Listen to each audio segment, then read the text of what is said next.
And the drums of war beating louder and louder here in Washington as President Trump once again stepping up his maximum pressure campaign on Iran by adding even more sanctions against the Islamic Republic following an attack on Saudi oil facilities. And now Saudi Arabia is showing what it calls material evidence of Iran's involvement in last weekend's oil attacks.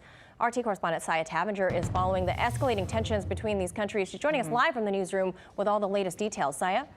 Manila, the regional situation is getting very tense at the moment. And just a few minutes ago, a news conference by the Saudi Ministry of Defense showed debris of a missile drone as evidence of Iranian aggression and fully blamed the Islamic Republic for last week's attack on the Saudi oil facility. Now, the spokesman said that the attack on the oil industry came from the north, but did not elaborate, as the north across the Persian Gulf is Iraq and Iran. Also, when asked why Saudi defense failed and what will be done in response to the attack, the spokesman said that they will take action against Iran and that they will be held accountable, while those exact actions have not yet decided. And that's because they haven't pinpointed the exact launch point just yet. And until they do, it makes a military response a little more complicated. Now, Iran, of course, has denied that it had any involvement in the strikes on the Saudi oil fields.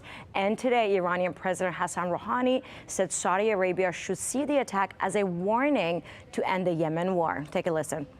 The Yemeni people showed a reaction. They hit a location. They did not hit hospitals, so why are you upset? They did not hit schools. They did not hit the Sana'a Bazaar. They attacked an industrial site to warn you. Now, in his remarks, President Rouhani did not address U.S. and Saudi allegations and that Iran was behind the attack, but Iran's state-run news agency is reporting that Iran sent an official warning through Swiss diplomats to the U.S. that any action taken against Tehran will face immediate answer. Well, Sayeh, tell us about these new sanctions that President Trump tweeted out this morning. Well, now, amid all this already tension, President Trump has asked the U.S. Treasury to substantially increase sanctions on Iran. President Trump said in a tweet, "I have just instructed the Secretary of Treasury to substantially increase sanctions on the country of Iran."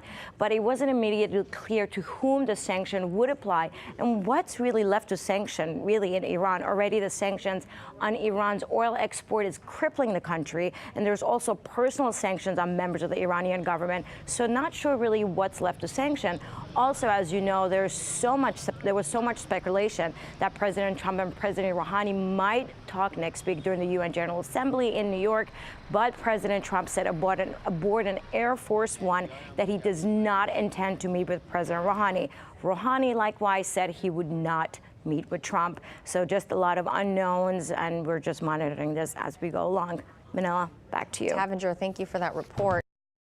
Hey YouTube, thanks for checking out our channel. We hope you enjoyed the video. We have tons of content for you just like this. For more of RT America's one-of-a-kind news and analysis, be sure to subscribe and never stop questioning more.